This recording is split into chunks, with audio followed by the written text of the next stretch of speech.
Hello aspirants. तो आज के क्लास में हम लोग जो टॉपिक देखने वाले हैं वो है करंट अफेयर्स जून का। और कौन से डेट से देखेंगे हम लोग? तो हम लोगों ने लास्ट क्लास तक 14th ऑफ जून तक के करंट अफेयर्स कंप्लीट कर लिए थे। इस क्लास में जो हम देखेंगे वो 15th ऑफ जून से लेके 22nd ऑफ जून तक के जो नेशनल, इंटरनेशनल एंड छत्तीसगढ़ के करंट अफेयर हैं उनको देखने की कोशिश करेंगे। चलिए बढ़ते हैं फिर क्लास के लिए। सबसे पहला टॉपिक जो है आपका वो रिलेटेड टू है G7 ग्रुप। इससे रिलेटेड है G7 ग्रुप। आपको पता होगा हमने इलेक्शंस की क्लास की है। इलेक्शन की क्लास में हमने पता था कि हमको थर्ड टर्म के लिए कौन दिखते हैं प्रधानमंत्री। The Modi ji is again the prime minister of India. और आपको पता है कि मोदी जी जो हैं हमारे prime minister of India, election जीतने के बाद और ओथ लेने के बाद एंड कैबिनेट को पूरा पोर्टफोलियो पूरा डिवाइड करने के बाद सबसे पहला उनका फॉरेन ट्रिप होता है कहाँ? इटली। क्वेश्चन आपका आ सकता है फर्स्ट फॉरेन ट्रिप कहाँ गए थे? तो इटली है। इटली जाते हैं। और इटली क्यों जाते हैं? वहां पे G7 ग्रुप के मीटिंग के लिए जाते हैं। कौन? मोदी जी, हमारे प्रधानमंत्री। और आपको पता होना चाहिए कि इस मीटिंग में सबसे इंपॉर्टेंट क्या क्या आपको पता होना चाहिए कि क्या है ये ग्रुप ऑफ सेवन। तो देखिए G7 का मतलब है ग्रुप ऑफ सेवन। ठीक है।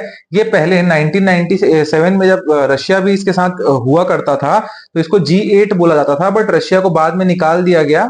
क्रीमिया के जो उन्होंने एनेक्सेशन ऑफ क्रीमिया किया था, क्रीमिया को एनेक्स किया था उसकी वजह से। तो now it is again the G7। अब G7 ग्रुप है क्या? तो G7 ग्रुप जो है they are the very sound economies. ठीक है। जो बहुत ही अपग्रोइंग डेवलपिंग इकोनॉमीज हैं। तो वो सारी इकोनॉमीज का ये ग्रुप है जो कि वर्ल्ड में बहुत ही ज्यादा इंपैक्ट डालते हैं। उनमें कौन कौन सी कंट्रीज हैं? तो आपको पता होना चाहिए कि उनमें कंट्रीज हैं आपके यूनाइटेड स्टेट्स, यूनाइटेड किंगडम, इसके साथ Germany, Italy, Canada, China and sorry China बोल रहा हूँ, कनाडा, जापान एंड फ्रांस। तो इसमें ना रशिया है ना चाइना दिखेगा आपको, ना ही इंडिया। हम भी मेंबर नहीं है। हम सब क्या है? ऑब्जर्वर हैं। तो हम जाते हैं एज ऑब्जर्वर स्टेटस से हम जाते हैं। तो यहाँ पे इस पर्टिकुलर फोरम में होता क्या है? This forum discuss the economic policies, discusses the economic policy world wide क्या चल रही है उन सारे चीजों को लिए यहाँ डिस्कशन होता है। ठीक है। क्वेश्चन में कहीं आता है आपका कि जो 2024 का G7 समिट कहाँ हुआ? तो आपका आंसर होगा इटली में। ये याद रखिएगा, क्वेश्चन आएगा कहीं ना कहीं किसी ना किसी पेपर में आपको दिख सकता है। ठीक है। फोकस किस किस टॉपिक पे था? तो आपको पता होना चाहिए defence of the rule based international system, solution for Russia Ukraine war जो अभी करेंटली चल रहा है। देन इजराइल गाजा का जो कॉन्फ्लिक्ट, पैलेस्टीन वाला कॉन्फ्लिक्ट चल रहा है, उसके बारे में डिस्कशन हुआ यहाँ। Also the relation between developing nation and the emerging nation, इसमें मोदी जी ने काफी अच्छा बात की है। तो आप लोग इसको सुन सकते हैं, आप कहीं इसको फॉलो करना चाहें तो। ये सारे टॉपिक्स थे और ये सारे G7 से क्वेश्चन बन सकते थे। ये आपके न्यूज आर्टिकल्स हैं जो आप देख सकते हैं। ठीक है। ऑल्सो आपको पता होना चाहिए जो पोप हैं ये पहले पोप बने हैं G7 समिट को करने वाले। ठीक है। तो ये भी क्वेश्चन कहीं बन सकता है, तो आप देख सकते हैं। चलिए, तो नेक्स्ट टॉपिक जो हमको देखना है, जो नेक्स्ट टॉपिक देखना है वो है मोटे अनाज की मांग बढ़ी। मतलब क्या? Coarse grains, the demand for coarse grains has increased, ये बोलना चाह रहा है ये। कोरस ग्रेन्स क्या होते हैं? जो होते हैं आपके क्या, सरगम, मिलेट्स, ओट्स, रागी, कोदो, कुटकी, ये सारी चीजें जो होती है इनको बोले जाते हैं कोरस ग्रेन्स। तो आप लोगों को पता होगा कि ये जो डिकेड है ये कोरस, ये आपका millet millet year, millet decade हमारा चल रहा है। तो ये जो हमारी पर्टिकुलर गवर्नमेंट है 2019 के बाद पुश कर रही है मिलेट को। अब मिलेट को क्यों पुश किया जा रहा है? क्योंकि मिलेट जो है वो किन्हीं भी जगहों पे उग जाता है। इंडिया में काफी जगह जो है उन जगहों पे इरिगेशन की फैसिलिटीज नहीं है। Soil are not so good for the grains. तो उन पर्टिकुलर जगहों पे जब फेमाइन जैसा सिचुएशन होता है, जिस पर्टिकुलर ईयर में रेनफेड कम हो जाता है उन सारे ईयर्स के लिए, और generally to increase the income of farmer, ये पर्टिकुलरली हमारे जो गवर्नमेंट है वो पुश कर रही है मिलेट्स को, मिलेट या कोरस ग्रेन्स को। तो इसी की वजह से अब ये उग ज्यादा रहे हैं, इसको ज्यादा ज्यादा हम बता रहे हैं लोगों को, समझा रहे हैं चीजें क्या अच्छी हैं। तो इसका हमारे देश से क्या बढ़ा है? मांग बढ़ी है। मोटे अनाज को बढ़ावा देना शुरू किया तब से भारत में मोटे अनाज की मांग बढ़ी। ठीक है। तो हाईएस्ट कौन सी कंट्री लेती है? तो आपको पता होना चाहिए यूएई, 17% हम एक्सपोर्ट करते हैं। सऊदी अरब हम सेकंड नंबर पे, नेपाल में थर्ड नंबर पे। ठीक है। तो ये पहले के तीन आप देख लीजिए। सबसे पहले आप दो याद रहने चाहिए, यूएई और सऊदी अरब। ठीक है। चलिए, तो next is United Arab Emirates, UAE. ठीक है। ये आपका है। थर्ड करंट अफेयर आर्टिकल और न्यूज इज कि राइनोज, रायपुर राइनो, जो है टीम है उन्होंने सीसीपीएल की ट्रॉफी जीत ली है बिलासपुर बुल्स को हरा के। 8 विकेट से जीती, काफी इंटरेस्टिंग मैच था, तो आप लोग इसको देख सकते हैं। ठीक है, बहुत ही इंटरेस्टिंग मैच था ये। तो रायपुर राइनोज ने जीत ली क्या, ट्रॉफी जीत ली किसकी, सीसीपीएल की। क्वेश्चन में सीधा आएगा और ज्यादा कुछ नहीं पूछेगा कौन जीता करके, ठीक है, या फिर किसके अगेंस्ट जीता। तो बिलासपुर के अगेंस्ट किसने जीता, रायपुर राइनोज ने जीता। ठीक है, इसको सीएस कराता है छत्तीसगढ़ स्टेट क्रिकेट संघ। ठीक है, the next article is 2024 global peace index के बारे में है। ठीक है, तो इसको कौन निकालता है, पहला क्वेश्चन बनता है। तो ग्लोबल पीस इंडेक्स को institute of economic and peace इसको निकालता है। ठीक है, इस पर्टिकुलर को। अब इसमें वर्ल्ड पीस इंडेक्स में सबसे पीसफुल कंट्री किसको दी गई, तो आइसलैंड को फर्स्ट नंबर पे दिया गया। Second is the Ireland and third is Austria. ये आपको पता होना चाहिए। ठीक है,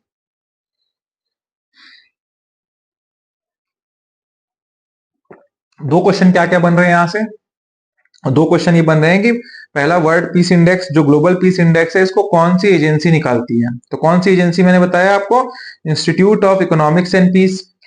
पहले नंबर पे कौन सी कंट्री है, ये क्वेश्चन बन सकता है। तो ये आपके आइसलैंड है। ठीक है, दूसरे नंबर पे कौन सी है, आयरलैंड है। Don't get confuse in Iceland and Ireland. ठीक है, आइसलैंड पहले पे, सेकंड पे आयरलैंड और तीसरे पे ऑस्ट्रिया है, ऑस्ट्रेलिया नहीं है, ऑस्ट्रिया। ठीक है, ये कंट्री बहुत ही इंपॉर्टेंट कंट्री है हिस्टोरिकली, आप देखेंगे वर्ल्ड वॉर 2 से रिलेटेड है। ठीक है, तो तीसरा क्वेश्चन बन सकता है इसमें कि इंडिया का क्या रैंकिंग है। तो इंडिया का रैंकिंग है इसमें आपका 116 ओवरऑल। इसमें 116 नंबर पे इंडिया स्टैंड करता है। एंड साउथ एशिया में जो साउथ एशियन कंट्रीज हैं, जो आपका एशियान कंट्रीज जिनको बोलते हैं हम, प्लस इंडिया, पाकिस्तान, श्रीलंका, ये सारे चीजों को मिला के जो साउथ एशियन कंट्रीज हैं, उनमें India is 5th in number. ठीक है, तो ये आपको पता होना चाहिए। डायरेक्ट क्वेश्चन, ये जो न्यूज आर्टिकल है इससे एक सीधा क्वेश्चन बनेगा, जो है साउथ अफ्रीका के नए राष्ट्रपति कौन है। तो साउथ अफ्रीका के नए राष्ट्रपति हैं फिर से राम फोसा। ठीक है, बस ये, और कुछ नहीं है इसमें ज्यादा दिमाग लगाने लायक।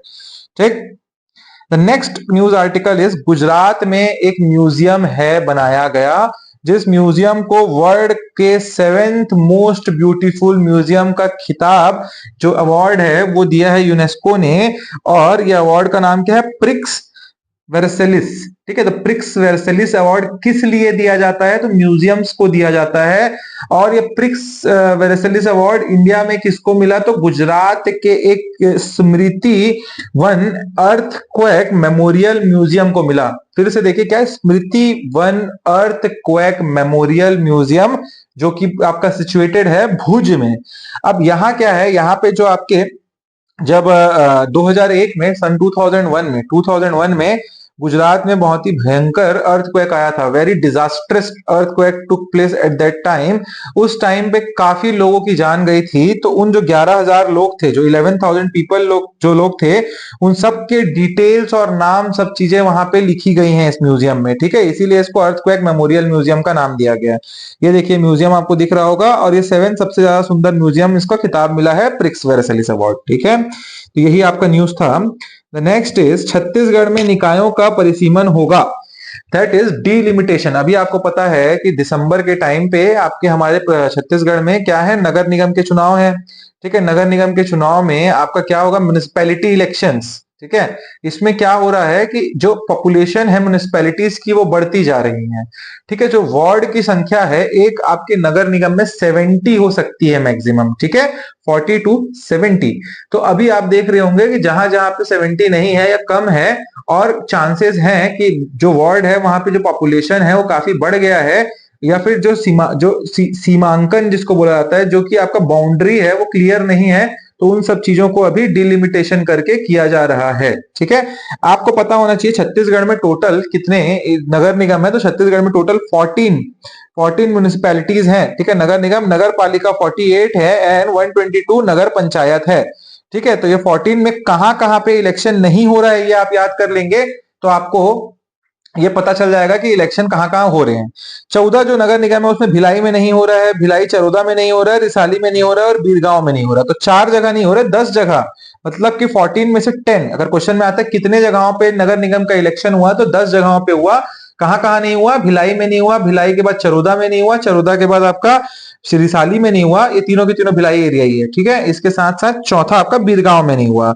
नगर पालिका कहाँ नहीं हुआ? तो जामुल, खैरागढ़, सारंगगढ़, बैकुंठपुर और शिवपुर, ठीक है। और चर्चा नगर पंचायत भैरमगढ़, भोपालपट्टनम, कोटा, नरहरपुर, मारो और प्रेमनगर, इन सब जगहों पे नहीं हो रहा है। तो इन सब जगहों पे नहीं हो रहा है, इसका मतलब जो और सारी बची जगहें हैं उन सब जगह हो रहा है, ठीक है। एक दो, ये देखिए यहाँ पे हो रहा है 43 में, यहाँ हो रहा है 10 में, और यहाँ आपका हो रहा है 116 जगहों पे, ठीक है। तो 10, 43, 116 जगहों पे इलेक्शन हो रहा है। ये आपको पता होना चाहिए, क्वेश्चन बन सकते हैं, ठीक है। द नेक्स्ट इज भूजल समस्या वाले गांव में मल्टी विलेज योजना शुरू। अब क्या है इसका मतलब? यहां पे आपका डायरेक्ट कनेक्टिविटी दी जा रही है किसकी? 18 जिलों को, जिसमें 32,000 से ज्यादा 3,200 से ज्यादा गांव आएंगे। उनको जो ड्रिंकिंग वाटर, जो क्लीन ड्रिंकिंग वाटर है, वो दिलाई जाएगी किसके द्वारा? तो PHE, public health engineering department के थ्रू। और इनके मंत्री कौन है? अरुण साव। तो ये आपका न्यूज में था, आपको पता होना चाहिए, ठीक है। अब ये आपका एक न्यूज है जो कि बहुत ही सुंदर न्यूज, इंपॉर्टेंट न्यूज ये बोल सकते हैं आप। जो इंडिया है, इंडिया में एक ऐसा ट्रेन, हमारा एक रेलवे का ये है कि आपको कश्मीर टू कन्याकुमारी जोड़ने के लिए ट्रेन के रूट बनाए जा रहे हैं, ठीक है। तो अभी उसी में सबसे जो टफेस्ट पार्ट है वो कश्मीर का पार्ट है, क्योंकि जो कश्मीर का टेरेन है वो क्या है? पहाड़ी वाला टेरेन है, सिंक्लाइन एंटीक्लाइन वाला। तो वहां पे आपको ट्रेन चलाने के लिए क्या है? स्ट्रेट आपको क्या बनाने पड़ रहे हैं वहां? ब्रिजेस। तो वैसे ही एक ब्रिज के बारे में इस न्यूज में बात हो रही है, जो कि है वर्ल्ड का सबसे ऊंचा हाईएस्ट ब्रिज। ये ब्रिज कहां से कहां तक के लिए है? तो ये आपका कटक से लेके बनिहाल खंड पास तक, कटड़ा से लेके कटरा से लेके बनिहाल पास तक के लिए जो आपका चलेगा, उसी में आपका संगलदान से रियासी, यहां से यहां तक चलाई गई है, ठीक है। तो ये आपका एक्चुअली में ट्रायल किया गया है, कहां से कहां? संगलदान से रियासी के बीच हुआ सफल ट्रायल। तो आपको क्वेश्चन में कहीं आता है कि जो आपका ये कहां पे कहां स्टार्ट हुआ है नया ट्रेन, तो आपको पता होना चाहिए संगलदान से रियासी के लिए, ठीक है। तो ये आप देख रहे हैं, ये ब्रिज है, बहुत ही ऊंचा ब्रिज, और इस ब्रिज में इसका क्या किया गया? टेस्टिंग की गई है, ठीक है। The next current affair news, जो नेक्स्ट आर्टिकल, न्यूज आर्टिकल आया था, वो क्या था आपका? It is related to the world cup. पूरे हिस्टोरिकली जितने वर्ल्ड कप हुए हैं, ऐसा पहली बार हुआ है T20 वर्ल्ड कप में कि किसी बॉलर ने 4 ओवर किए, और 4 ओवर में 24 बॉल होते हैं, और 24 बॉल में दिए 0 रन। इसका मतलब कि 4 के 4 ओवर मिडन ओवर डाले हैं। तो किसने डाला है? तो आपको पता होना चाहिए, लाकी फर्गसन, ठीक है। लॉकी फर्गसन ने डाला है इसको। किसके अगेंस्ट डाला था? तो ये पपुआ न्यू गिनी के अगेंस्ट इन्होंने बॉलिंग की, और 4 के 4 ओवर डालने वाले पहले क्या बन गए? ये 3 विकेट लेके बॉलर, ठीक है। तो क्वेश्चन आता है, तो ये भी आपको पता होना चाहिए इनका नाम, ठीक है, लॉकी फर्गसन का। द नेक्स्ट इज, अभी एक न्यूज था कटआउट में, ये है कि आपका जैसे कि जो न्यूक्लियर आपके क्या होते हैं? हथियार होते हैं, न्यूक्लियर आर्टिलरीज होते हैं, वो एज पर सर्वे क्या हो रहे हैं? रिपोर्ट्स के अनुसार ये बताया जा रहा है कि जो आपके न्यूक्लियर जो आर्टिलरीज हैं वो पूरे दुनिया में बढ़ते जा रहे हैं। मतलब अभी भी लोग बना रहे हैं। इसका कहना था कि 2023 में जितने न्यूक्लियर वेपन्स थे, उससे 60 ज्यादा वेपन्स अभी कंट्री वर्ल्ड में एग्जिस्ट कर रहे हैं, ठीक है। तो आपको ये पता होना चाहिए सबसे ज्यादा कहाँ है न्यूक्लियर वेपन? तो रूस के पास है, then America, USA is having, फिर चीन is having, France is having, Britain is having, India and Pakistan, इन सारी कंट्रीज के पास है, ठीक है। तो इंडिया के पास न्यूक्लियर वेपन कितने हैं? 172, लास्ट ईयर से हमारे पास भी बढ़े हैं, ठीक है। द नेक्स्ट इज, जो नीरज चोपड़ा है, नीरज चोपड़ा जो है, जो ओलंपिक में जिन्होंने जेवलिन थ्रो में गोल्ड पाया था, वो वापस से आपके गोल्ड पाते हैं। और किसमें? पावो नुर्मी स्टेडियम में, जो तुर्क में फिनलैंड में होता है, वहां पे ये फिर से गोल्ड पाए हैं। किसमें? जेवलिन थ्रो में। ये पावो नुर्मी जो है वो क्या होता है? स्टेडियम में क्या होता है वहां पे फिनलैंड में हुआ है? तो यहाँ पे ये पावनूर में क्या है, मतलब यहाँ ईयरली जो होता है ना एथलेटिक कंपटीशन होता है यहाँ पे, उसी में इन्होंने गोल्ड पाया है। कितना फेंका था इन्होंने, 83.96 मीटर का भाला फेंका है, ठीक है। अब the next news article is related to the increasing of MSP. तो देखिए ये जो है सेंट्रल गवर्नमेंट ने एमएसपी बढ़ाई है। कितनी बढ़ाई है, तो देखिए धान में आपका 117 रुपए, ठीक है, जवार में आपका 119 रुपए। वैसे ही सबसे हाईएस्ट किस में बढ़ाई है, तो अरहर में सबसे हाईएस्ट बढ़ता हमको दिख रहा है, 550 रुपीज बढ़ा है इस पे, और नहीं सेकंड हाईएस्ट, और सबसे हाईएस्ट तिल पे दिखा 632 रुपीज एमएसपी बढ़ा है, ठीक है, 632 रुपीज, 632। तो वैसे ही आपका छत्तीसगढ़ में देखिए ये वाला, आप इसको चार्ट को देख सकते हैं आप। तो छत्तीसगढ़ में जो बोनस वोनस देने के बाद छत्तीसगढ़ जो स्टेट गवर्नमेंट है खुद भी जो पैसा देती है, उसके बाद अभी छत्तीसगढ़ में एमएसपी कितना है धान का, तो ये आपको पता होना चाहिए 3217 रुपीज। सेंट्रल गवर्नमेंट ने कितना बढ़ाया, 117 रुपीज। Earlier it was 2183। अब 117 रुपए बढ़ के 2300 रुपए, 2300 रुपीज सेंट्रल गवर्नमेंट प्रोवाइड कर रही है। इसके ऊपर हमारी छत्तीस गवर्नमेंट देती है, और उसके बाद होता है 3217 रुपीज एक्चुअल में हमारे छत्तीसगढ़ में एमएसपी है, ठीक है। तो आपको ये देख लीजिए चार्ट। अब मैक्सिमम किस में बढ़ा, तिल में बढ़ा, ये आपको पता होना चाहिए, ठीक है। चलिए तो अब हम लोग न्यूज आर्टिकल जो है दूसरे न्यूज आर्टिकल पे जाते हैं, वो है कोयला की खपत, मतलब द जो जो कोयला है उसका जो खपत है वो बढ़ा है। और सबसे ज्यादा किस में यूज हो रहा है कोयला बनाने में, तो ये क्वेश्चन आपका आ सकता है कि जो आपका कोल है वो उसके रिजर्व जो हम जो खोद रहे हैं वो मैक्सिमम किस चीज के लिए यूज होता है वर्ल्ड में, इंडिया में। तो इलेक्ट्रिसिटी, जो बिजली है, बिजली बनाने में, इलेक्ट्रिसिटी बनाने में सबसे ज्यादा यूज होता है कोयला, ठीक है। तो सेकंड नंबर पे सबसे ज्यादा किस पे यूज होता है, तो आयरन ओर, आयरन इंडस्ट्रीज के लिए, इस्पात जो संयंत्र जैसे बीएसपी हो गया आपका, इन सब जगहों पे। तीसरा सबसे ज्यादा कहाँ यूज होता है, सीपीपी में, और चौथा सीमेंट पे, ठीक है। तो ये आप लोगों को पता होना चाहिए, मैक्सिमम पता होना चाहिए बिजली बनाने में, इलेक्ट्रिसिटी बनाने में यूज होता है।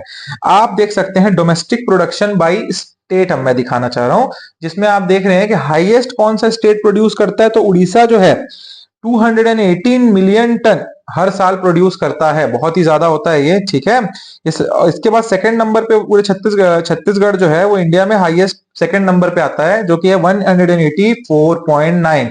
कोयला सबसे ज्यादा कौन निकालता है, तो उड़ीसा, सेकंड पे छत्तीसगढ़, एंड थर्ड पे झारखंड, ठीक है। तो आपको पता होना चाहिए चौथे पे मध्य प्रदेश, क्योंकि हमारे ये इन चार स्टेट के पास ही मैक्सिमम रिजर्व्स हैं, ठीक है। तो उड़ीसा सबसे ज्यादा, फिर आता है आपका छत्तीसगढ़, चौथा आता है, तीसरा आता है मध्य झारखंड, चौथा आता है मध्य प्रदेश, ठीक है। चलिए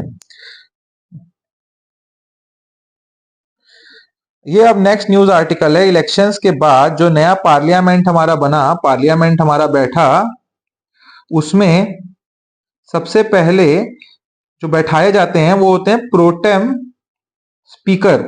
प्रोटेम स्पीकर का क्या काम होता है, प्रोटेम स्पीकर का काम होता है ओथ दिलवाने का, किसको, स्पीकर को, एंड जो पीएम होते हैं इनको। तो ये जो प्रोटेम स्पीकर थे उनका नाम आपको पता होना चाहिए, जो क्वेश्चन में सीधा आ सकता है। उनका नाम है आपका भृतहरि महताब, ठीक है। तो आपको क्वेश्चन में कहीं पूछता है कि who are the pro tem speaker, prelims में आ सकता है, तो आपको पता होना चाहिए Bhartruhari Mahtab was the pro tem speaker. और ये कौन से कॉन्स्टिट्यूएंसी में से आते हैं, तो ये उड़ीसा के कटक कॉन्स्टिट्यूएंसी से आते हैं, ठीक है। And he has been 7 times 7 बार के सांसद है। जनरली ऐसा है, प्रोटेम स्पीकर उसको बनाया जाता है जो काफी एज्ड होते हैं, जो काफी जिनको एक्सपीरियंस होता है किसका, आपको हाउस में बैठने का, ठीक है। चलिए सीनियर मोस्ट लीडर्स को ही बनाया जाता है। Next is the news related to yoga. तो योगा डे हम लोग हर साल कब मनाते हैं, तो आपको पता होना चाहिए 21 जून। बहुत इंपॉर्टेंट क्वेश्चन है, क्योंकि ये 10th ईयर आपका है योगा डे के, 10th एडिशन है इंटरनेशनल योगा डे का। इसमें 21 जून 2024 में आपका मनाया गया था, और इस पर्टिकुलर 2024 के एडिशन का क्या था, आप एम क्या था, क्या बोल सकते हैं आप उसको, yoga for self and society. बहुत इंपॉर्टेंट है, इसको याद लिख लीजिएगा, yoga for self and society, ठीक है। ये था, और ये कब, अब योगा के बारे में हम कुछ कुछ चीजें जान लेते हैं। जब नरेंद्र मोदी 2014 में प्राइम मिनिस्टर बने, तो he was the first one two put fourth the yoga का जो आपको है, उन्होंने क्या किया था, यूनाइटेड नेशंस में पुट किया था कि हमको योगा डे ऐसा मनाना चाहिए। ठीक है, तो जो 11th ऑफ दिसंबर 2014 को 177 जो कंट्रीज हैं वो इसमें जुड़ती हैं और ये सब क्या करते हैं, पहली बार 21 ऑफ जून 2015 को क्या मनाया जाता है, पहला योगा डे सेलिब्रेट किया जाता है वर्ल्ड वाइड। ठीक है, यूएन इसको सेलिब्रेट करवाता है। इसके साथ अब आप देखेंगे तो 2025 से आज क्या हो गया 2024, तो अब 10 साल हो गए, तो 10th year is very important, decade old हो चुका है अभी ये। तो अब यहाँ पे क्या है, 2023 का जैसे थीम था, हर साल एक थीम के ऊपर रहता है योगा डे। लास्ट ईयर का थीम आपको याद होगा, वासुदेव कुटुंबकम के लिए योग। ठीक है, वैसे ही इस साल का योग का थीम क्या है आपका, स्वयं और समाज के लिए योग और yoga for self and society. ठीक है, तो आपको ये पता होना चाहिए, ये थीम काफी इंपॉर्टेंट होते हैं क्वेश्चन में आने के लिए। और कुछ जानकारी हम ले लेते हैं, सॉरी, योगा से रिलेटेड। तो भारत में योग दिवस कौन सेलिब्रेट करता है, तो आयुष मंत्रालय जो है वो सेलिब्रेट करता है, आयुष मिनिस्ट्री। ठीक है, मिनिस्ट्री ऑफ आयुष। ठीक, कब होता है, तो हर साल 21 ऑफ जून को। और एक हमको योगा का लिखा हुआ कहाँ मिलता है, योगा के बारे में जानकारी तो ऋग्वेद से मिलता है, ये आपको पता होना चाहिए, ऋग्वेद। और ये योग जो वर्ड है किस वर्ड से बना है, युज वर्ड से बना हुआ है योग। ठीक है, और योग का मतलब संस्कृत में युज वर्ड से ये निकला है। ठीक, then we have to know जन्मदाता कौन है। ठीक है, द फादर ऑफ योगा, तो ये है आपका वो कंट्री वाइज भारत है, और योग कौन, जनक कौन है, तो फादर ऑफ योगा आप बोल सकते हैं पतंजलि, महर्षि पतंजलि। ठीक है, अब आधुनिक योग के जनक कहीं क्वेश्चन में पूछता है, आधुनिक योग मतलब करंटली जो इंडिया में अब वर्ल्ड वाइड अभी जो है फिर से वापस किसने इसको बढ़ाया, तो तिरुमलई कृष्णाचार्य। ठीक है, तिरुमलई कृष्णाचार्य। ठीक, इस साल कहां पे योग दिवस मनाया गया, तो ये भी आपको पता होना चाहिए, कश्मीर में डल झील के पास योगी मोदी जी ने जो है हमारे प्राइम मिनिस्टर ने योगा दिवस सेलिब्रेट किया है इस साल। ठीक है, तो ये भी आपको पता होना चाहिए। The second news is, the second last news is कि 2.8 किलोमीटर लंबा, कितना 2.8 किलोमीटर लंबा एक टनल बनाया जा रहा है, कहा, केशकाल घाटी में। ठीक है, केशकाल घाटी में। क्यों बनाया जा रहा है, क्यों बनाया जा रहा है इसको, तो रायपुर से विशाखापट्टनम के लिए एक हाईवे जा रहा है। क्या हाईवे बनाया जा रहा है, यहाँ पे एक हाईवे बनाया जा रहा है जो कि आपका आता है भारतमाला प्रोजेक्ट के अंदर। तो इसके लिए आपका उदंती सीता नदी जो पूरा का पूरा आपका नेशनल पार्क है, वो होते हुए एक आपका क्या बन रहा है, विशाखापट्टनम के लिए सीधी रोड बन रही है। आपको पता होना चाहिए 546 किलोमीटर है रायपुर टू विशाखापट्टनम, और अभी 13 से 15 घंटे लग जाते हैं वाइजैक पहुंचने में। बट ये कहना है कि इस पर्टिकुलर भारतमाला प्रोजेक्ट के बाद ये आप 7 to 8 आवर्स के अंदर आप पहुंच जाएंगे कहां, विशाखापट्टनम। तो ये उस प्रोजेक्ट के लिए क्या है कि यहाँ पे 2.8 किलोमीटर का एक टनल बना रहे हैं केशकाल घाटी में, सो दैट वहां से इजिली पास कर जाए गाड़ियां। ठीक है, यही आपका न्यूज है। और ये कहां से कहां बन रहा है, काफी इंपॉर्टेंट है, ये आपको पता होना चाहिए। तो ये आपका सुरंग जो है, जो आपका केव है, वो गोविंदपुर से बासरवाही, गोविंदपुर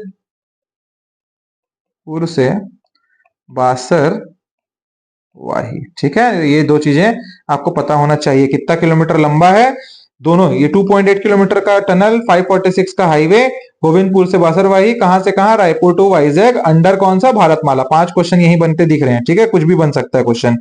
विनोद गनात्रे एक फिल्म प्रोड्यूसर है जिनको अवार्ड मिला है Nelson Mandela life time achievement award. तो क्वेश्चन सीधा बनेगा कि Nelson Mandela life time award किस फिल्म मेकर को मिला है, तो आपको पता होना चाहिए विनोद गनात्रे। ठीक है, तो गाइस, तो आज के क्लास में हम लोगों ने सारे topics related to 15th of June to 22nd of June तक के देख लिए हैं। अब एक क्लास बची है, जून फिर हमारा खत्म हो जाएगा। वैसे ही हम लोग करंट अफेयर की क्लासेस पूरी करते रहेंगे। ठीक है, और यहीं पे आपको मैं बता रहा हूँ इलेक्शन की क्लास डल चुकी है, उस इलेक्शन की क्लास को आप लोग देख सकते हैं, जो कि इलेक्शन के बारे में मैंने पूरा एक साथ बताया है। ठीक है, चलिए तो मिलते हैं नेक्स्ट क्लास में। Till then be happy, be joyous, keep studying. Thank you.